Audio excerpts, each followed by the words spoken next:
आज हम श्रीमद् भगवद गीता के पहले अध्याय की चर्चा करेंगे, जिसे अर्जुन विषाद योग कहा जाता है। इस अध्याय में महाभारत के युद्ध की शुरुआत से पहले अर्जुन की मानसिक स्थिति और उनके संदेहों को दर्शाया गया है। ये अध्याय हमें दिखाता है कि इंसान जीवन में कई बार कैसी कैसी परिस्थितियों का सामना करता है और कैसे उनके मन में दुविधाएं पैदा होती है।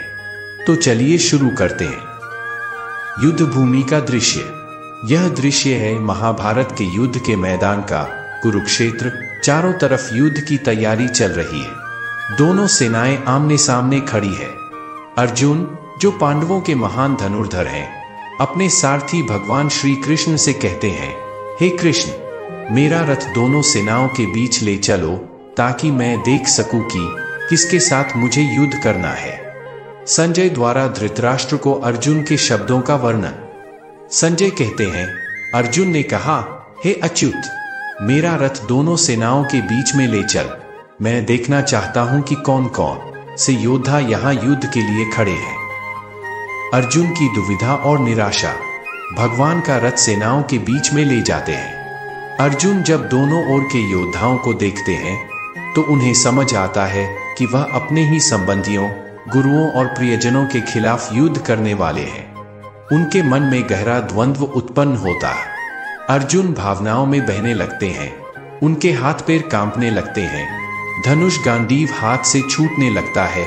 अर्जुन श्री कृष्ण से कहते हैं, हे कृष्ण, जब मैं अपने स्वजनों को युद्ध भूमि में खड़ा देखता हूं तो मेरे अंग शिथिल हो जाते हैं, मुख सूखने लगता है, शरीर कांपने लगता है और गांडीव मेरे हाथ से गिरने लगता है। अर्जुन का नैतिक संकट। अर्जुन केवल शारीरिक रूप से ही नहीं बल्कि मानसिक रूप से भी युद्ध करने के लिए तैयार नहीं है। वह सोचने लगते हैं कि अगर इस युद्ध में वह जीत भी जाते हैं तो क्या हासिल होगा, क्योंकि दोनों ओर अपने ही लोग हैं। इस युद्ध में विजय से भी तो उनका नाश हो जाएगा। अर्जुन की दुविधा बढ़ती जाती है और वह श्री कृष्ण से पूछते हैं, हे कृष्ण, मुझे इस युद्ध में जीतने से क्या लाभ होगा? मुझे ना राज्य चाहिए ना सुख। ये सभी लोग जिनसे मैं ये युद्ध लड़ने जा रहा हूं मेरे प्रियजन ही है। अगर ये नहीं रहे तो मुझे राज्य या सुख से भी क्या मतलब। अर्जुन यही नहीं रुकते।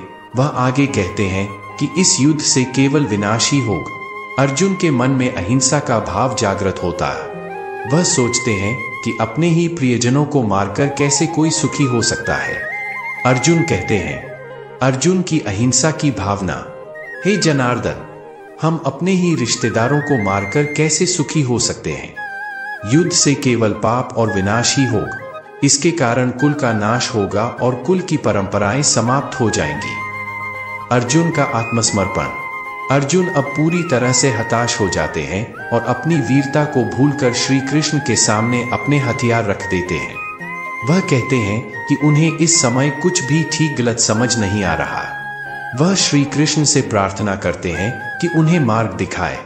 अर्जुन पूरी तरह से अपने कर्तव्यों को लेकर भ्रमित हो जाते हैं और कहते हैं, अर्जुन का समर्पण। अर्जुन ने कहा, हे गोविंद, मैं युद्ध नहीं कर सकता। और ऐसा कहकर अर्जुन अपने रथ में बैठ गए और उनके मन में भारी विषाद छा गया। अंत। अर्जुन की चिंता का महत्व। अर्जुन की यह दुविधा और विषाद केवल युद्ध से संबंधित नहीं है बल्कि यह जीवन के हर उस मोड़ की ओर इशारा करता है जब हम किसी निर्णय को लेकर संशय में होते हैं। अर्जुन के इस मानसिक संघर्ष को समझने के लिए ही भगवान श्री कृष्ण आगे उन्हें गीता का उपदेश देंगे, जो हमें जीवन के कठिन निर्णयों में मार्गदर्शन करता है। तो दोस्तों, यही था श्रीमद् भगवद गीता के पहले अध्याय का सारा। अगले वीडियो में हम बात करेंगे दूसरे अध्याय की, जहां श्री कृष्ण अर्जुन को उनके संदेहों से निकालकर धर्म और कर्तव्य का सही मार्ग दिखाते हैं। अगर आपको ये वीडियो पसंद आया हो तो इसे लाइक और शेयर जरूर करें। साथ ही हमारे चैनल को सब्सक्राइब करें और बेल आइकन दबाएं ताकि आप अगले अध्याय का वीडियो मिस ना करें। जय श्री कृष्ण।